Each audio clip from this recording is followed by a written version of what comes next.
Tajwid secara harfiah bermakna melakukan sesuatu dengan elok dan indah atau bagus atau membaguskan.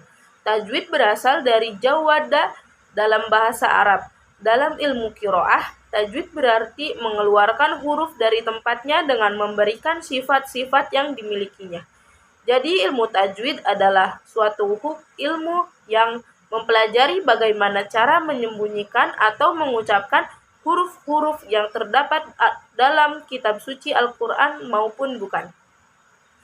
Istilah dalam terminologi adalah mengeluarkan setiap huruf dari tempat keluarnya masing-masing sesuai dengan hak dan mustahaknya.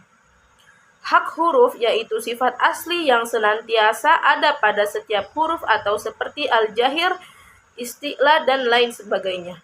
Mustahak huruf meliputi sifat-sifat huruf dan tempat-tempat keluar huruf, sedangkan mustahak huruf yaitu sifat yang sewaktu-waktu timbul oleh sebab-sebab tertentu seperti izhar, ikhfa, iqlab, idgham, qalqalah, gunnah, tafkhim, tarqiq, mad, waqaf, dan lain-lain.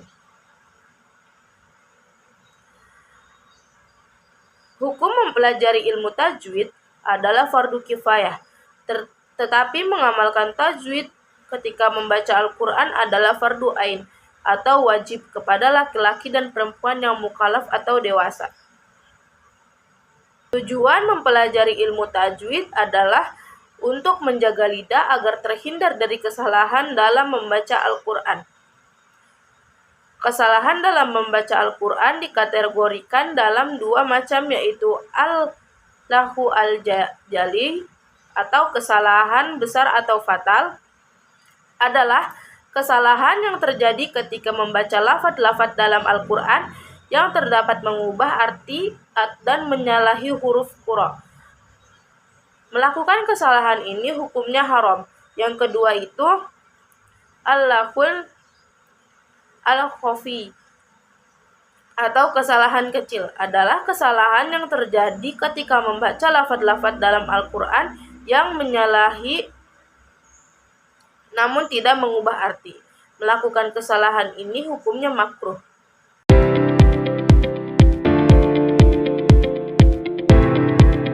Sifatul huruf yang menjelaskan mengenai suatu huruf melalui sifat seseorang itu akan mampu membedakan suatu huruf dengan kondisi sebutannya seperti tertahan, berdesing, melantun, dan sebagainya.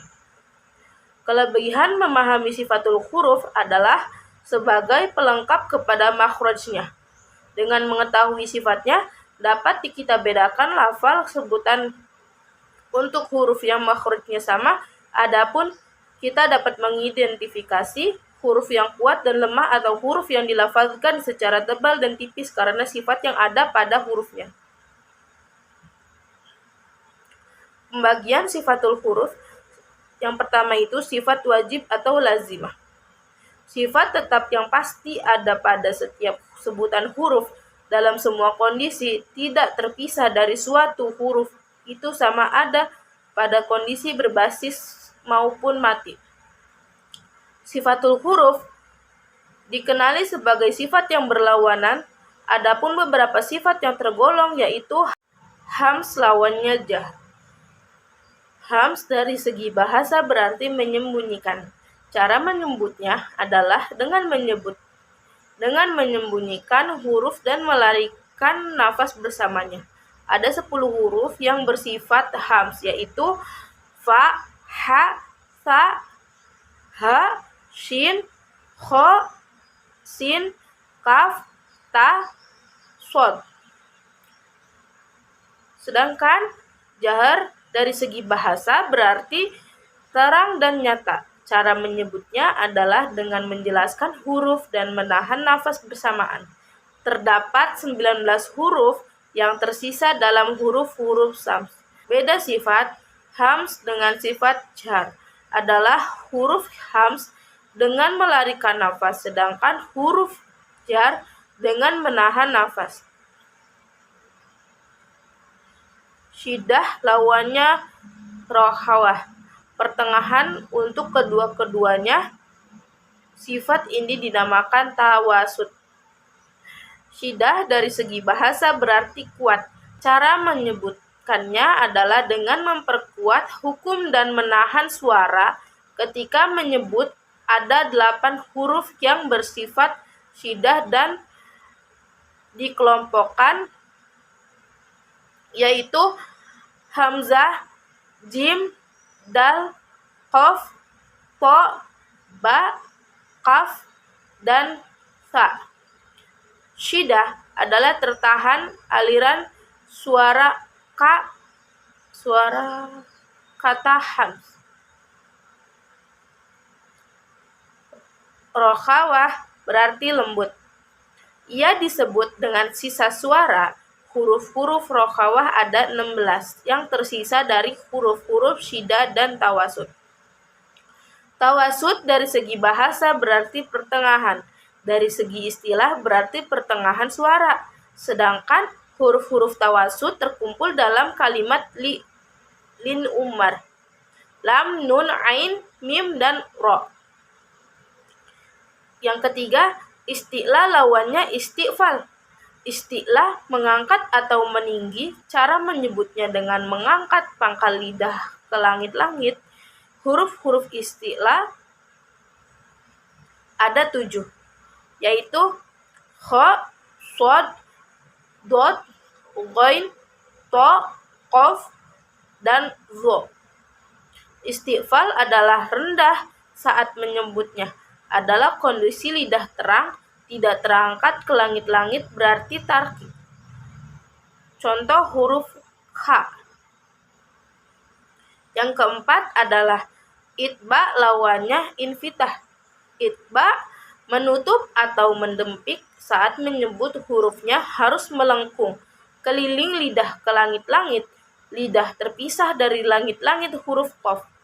Infitah berarti membuka. Saat menyebut hurufnya harus tidak melengkung keliling lidah ke langit-langit. Lidah terpisah dari langit-langit huruf qaf. Yang kelima itu ada idlaq lawannya ismat. Idlaq menurut bahasa adalah tergelincir atau terlepas. Secara terperincinya adalah menyebut hurufnya dengan mudah dan lancar, disebabkan oleh keluarnya dari ujung lidah dan sebagian dari keluar dari 2 bibir mulut. Maka ia dapat disebut dengan cara cepat dan lancar. Huruf fa, ro, mim, nun, lam, ba. Ismat menurut bahasa ialah terlarang, yaitu dilarang hanya menggunakan hurufnya untuk menyusun kalimat bahasa Arab yang lebih dari 3 huruf, yang menjadi huruf akar pada kalimat. Kalimat tersebut susah disebut dengan cepat dan ada 23 huruf.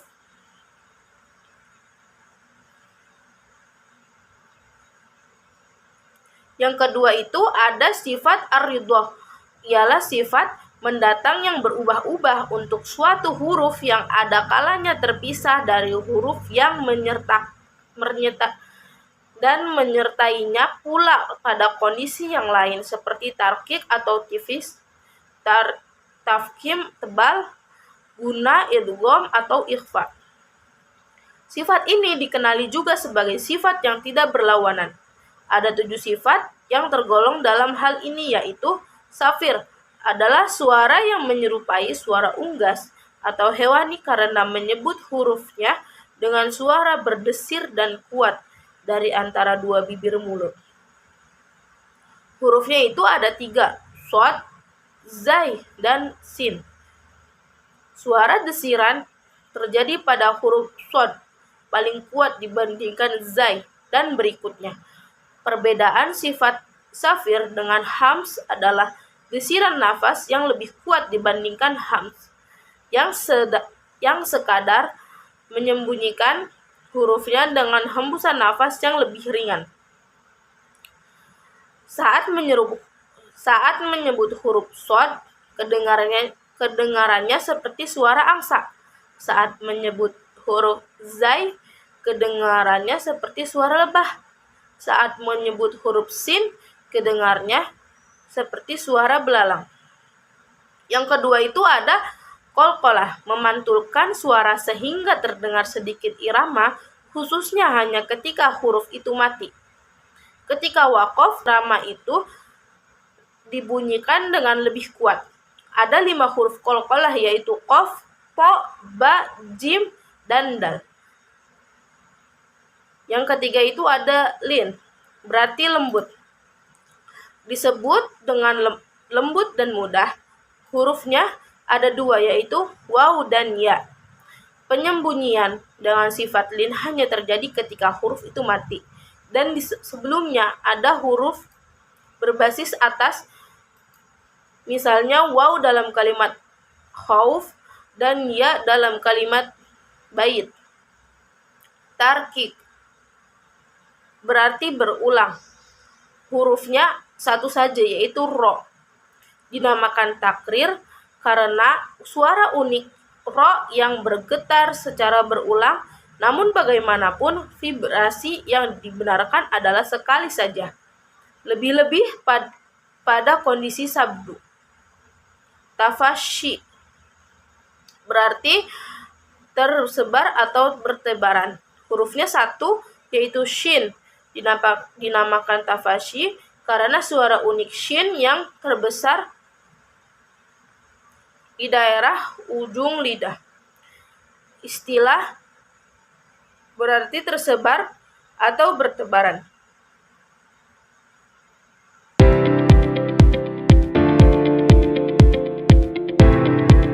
Ahkamal huruf berasal dari 2 kata, yaitu ahkam dan huruf. Ahkam berarti hubungan, huruf berarti huruf atau kalimat. Jadi, ahkamul huruf adalah hubungan antara huruf atau pembahasan yang membahas hubungan antar huruf, seperti ketika alif, lam, dan ta'rif menghadapi huruf hijaiyah, maka ada yang dibaca izhar, ada pula yang diidghamkan. Dan yang berhubungan dengan ahkamul huruf ini yaitu ahkamul maddi wal qas, yaitu panjang dan pendeknya dalam melafazkan ucapan dalam tiap ayat Al-Quran, dan juga ahkamul waqaf wal ibtida, yaitu harus mengetahui huruf yang mulai dibaca dan berhenti pada bacaan bila ada tanda huruf tajwid. Pembagian dari ahkamul huruf itu ada 8. Yang pertama itu nun mati atau tanwin. Nun mati disebut juga nun sakinah. Sedang yang dimaksud dengan nun mati adalah nun yang tidak berbaris. Ia menggunakan harokat sukun, sehingga nun itu tidak dapat dibunyikan kecuali di awal huruf.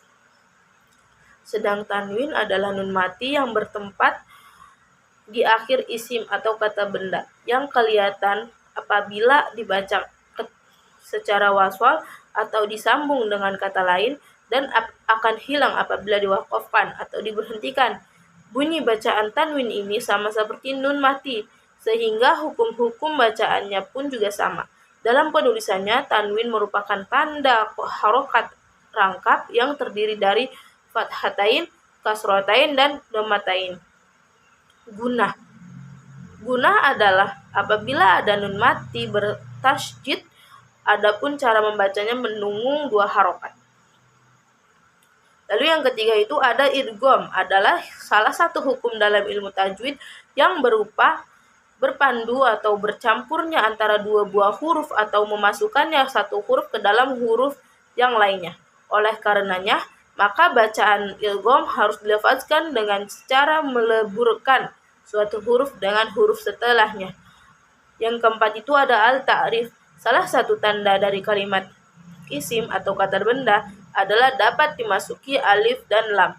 Ta'rif atau yang lebih dikenal sebagai sebutan al-ta'rif atau al-mu'arifah. Yang kelima itu ada hukum ro. Salah satu huruf hijaiyah yang hukum pelafalannya beda-beda dalam ilmu tajwid. Pengucapannya ada yang dapat dibaca tebal ataupun dibaca tipis. Hukum inilah yang disebut dengan hukum takhfim dan tarkik. Yang keenam itu ada qalqalah, memantulkan bunyi huruf tertentu karena sukun dengan mati asli. Karena waqaf dengan dimatikan, dan tasydid atau syidah karena waqaf. Ada dua macam hukum qalqalah, yaitu qalqalah sughra dan ada qalqalah kubra. Hukum lam jalalah. Hukum lam pada kata Allah, arti dari jalalah adalah kebesaran atau keagungan. Cara membaca lam jalalah ini ada dua macam, yaitu tahfim dan tarkib. Hukum mim sukun. Hukum bacaan mim mati adalah macam tajwid yang didasarkan pada pertemuan mim mati dengan hukum tertentu. Ada 3 macam hukum mim mati, yaitu ikhfa safawi, idhar safawi, dan idgham mimi. Macam-macam bentuk ahkamal huruf. Yang pertama itu nun mati atau tanwin apabila bertemu dengan salah satu huruf hijaiyah mempunyai 4 hukum bacaan, yaitu idhar, iqlab, ikhfa, dan idgham.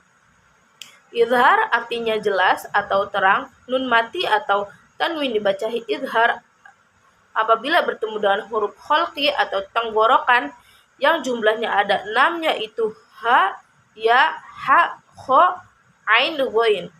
Keenam huruf ini semua makhrajnya pada tenggorokan halqi, sehingga bacaan izhar disebut juga izhar hakiki. Iqlab. Iqlab yaitu memindahkan sesuatu dari bentuk asalnya kepada bentuk lain. Iqlab dalam pengertian hukum nun mati dan tanwin ialah apabila nun mati atau tanwin bertemu dengan huruf ba, maka keduanya ditukar dengan huruf mim, tetapi hanya dalam bentuk suara, tidak dalam bentuk tulisan. Yang ketiga itu ada ikhfa. Ikhfa itu samar atau tertutup. Ikhfa dalam pengertian hukum nun mati dan tanwin adalah apabila nun mati atau tanwin bertemu dengan salah satu huruf ikhfa yang berjumlah 15, maka dinamakan ikhfa. Di sini ikhfa berarti mengungkapkan huruf yang mati dan tersembunyi dari tasydid dan pada bacaan antara izhar dan idgham dengan mendengungkan huruf yang pertama. Huruf-huruf ikhfa diantaranya adalah shad, da, ta, jim, shin, qaf, qaf, sa, dal, to, zai, fat, sa, zo, zo. Yang keempat itu ada idgham. Idgham terbagi menjadi 2, yaitu idgham biguna dan idgham bila guna. Idgham biguna adalah menyembunyikan nun mati atau tanwin dengan memasukkannya pada huruf sesudahnya dan dibaca dengan cara mendengung. Idgham biguna terjadi apabila nun mati dan atau tanwin bertemu dengan huruf ya, nun, wawu, dan mim. Idgham biguna menyebutkan nun mati atau tanwin dengan memasukkannya pada huruf selanjutnya dan dibaca dengan tidak mendengung. Jadi bacaan nun mati atau tanwin hilang dan lebur dengan huruf sesudahnya, yaitu dengan mentasydidkannya. Idgham bila guna terjadi apabila nun mati atau tanwin bertemu dengan huruf lam atau ro. Yang kedua itu ada idgham. Hukum idgham itu ada 3. Yang pertama itu idgham mutamasilain, yang kedua itu idgham mutajanisain, yang ketiga itu ada idgham mutaqaribain. Yang pertama idgham mutamasilain itu apabila ada 2 huruf yang sama makhrajnya dan sifatnya dan huruf yang pertama mati, cara membaca huruf yang pertama dimasukkan ke huruf yang kedua 1 harokat. Idgham mutajanisain, bertemunya 2 huruf yang sama makhrajnya tapi berbeda sifatnya dan huruf yang pertama itu mati. Cara membacanya adalah huruf yang pertama dimasukkan ke huruf yang kedua. Yang ketiga itu ada idgham mutaqaribain. Apabila ada huruf yang berdekatan dalam makhraj beda sifatnya dan yang pertama mati. Cara membacanya adalah huruf yang pertama dimasukkan ke huruf yang kedua 1 harokat. Yang ketiga itu ada gunah. Apabila ada nun mati atau min bertasydid, cara membacanya mendengungkan 2 harokat. Yang keempat itu ada al-ta'rif. Hukum al-ta'rif itu ada 2, yaitu izhar qamariyah dan idgham samsiyah. Izhar qamariyah ialah apabila ada al-ta'rif bertemu dengan salah satu dari 14 huruf yang terkumpul dalam lafaz aba, gha, haja, ka, wa, khofa, ain, ko, ya, mim, ha. Cara membacanya dibaca jelas atau terang satu ketukan. Idgham samsiyah adalah apabila ada al-ta'rif bertemu dengan salah satu dari 14 huruf yang terkumpul di tiap-tiap awal kalimat dalam nadham torota, sorota, zo, zana, dasa, zo, za, syala. Yaitu cara membacanya diidghamkan ke huruf setelahnya satu harokat, kecuali ketemu dengan huruf nun dibaca 2 harokat. Hukum ro itu ada 3. Yang pertama itu tafkhim. Ro 1. Ro yang berharokat fathah atau fathatain kecuali ketika imalah atau dibaca miring, maka dibaca tarkik atau tipis. Yang kedua itu ada ro yang berharokat domah atau domatain. Yang ketiga itu ada ro sukun didahului fathah atau domah. Yang keempat itu ro sukun bertemu salah satu huruf isti'lah. Yang kelima ro sukun didahului hamzah wasol. Yang keenam ro sukun karena waqaf didahului huruf mati selain ya yang sebelumnya ada fathah atau domah. Yang kedua itu ada tarkik. Ro yang dibaca tarkik atau tipis adalah yang berharokat kasroh atau kasrotain. Ro sukun didahului kasroh. Ro sukun karena waqaf didahului ya sukun. Ro sukun karena waqaf didahului huruf mati yang didahului kasroh. Yang ketiga itu ada ro yang boleh dibaca tafkhim dan tarkib. Yang pertama itu ro sukun jatuh sebelum huruf isti'lah yang berharokat kasroh dan huruf sebelum ro juga berharokat kasroh.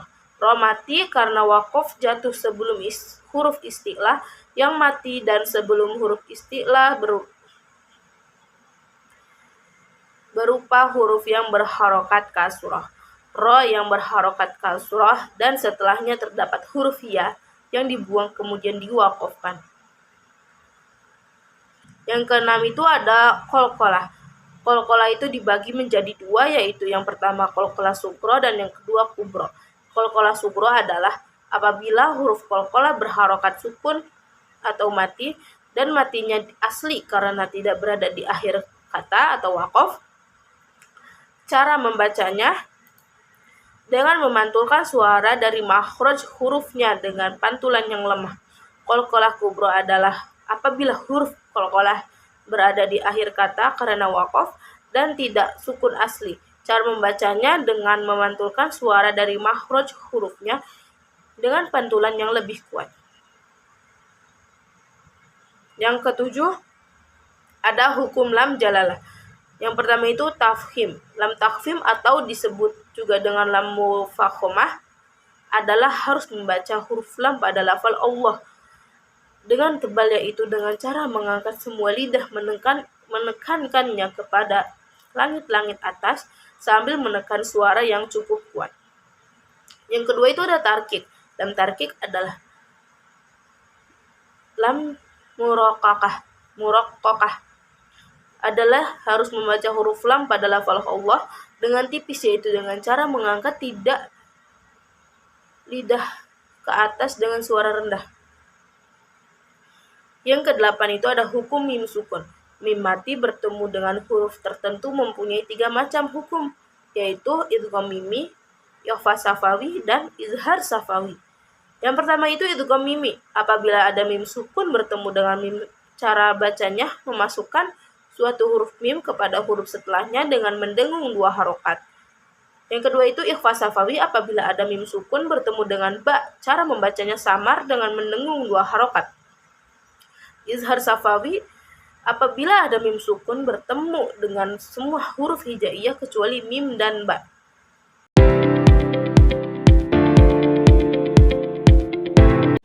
Lanjut ke bab yang keempat, yaitu ahkamul mad wal qasar, yaitu terbagi menjadi 2. Yang pertama mad asli yang disebut mad tabi'i, yaitu memanjangkan kalimat setelah bertemu dengan huruf hijaiyah yang 3. Yang pertama alif, waw, ya. Dan lanjut yang kedua itu ada mad far'i. Mad far'i terbagi menjadi 12. Yaitu terbagi menjadi 12. Yang pertama itu ada mad badal, mad sila qasiro, mad sila tawilah, mad tamkin, mad farku, mad iwad.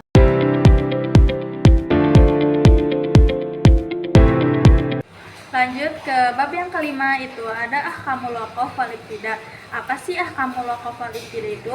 Jadi pengertiannya itu memutuskan bacaan suatu kata dari setelahnya sambil menarik napas yang kemudian melanjutkan kembali bacaan.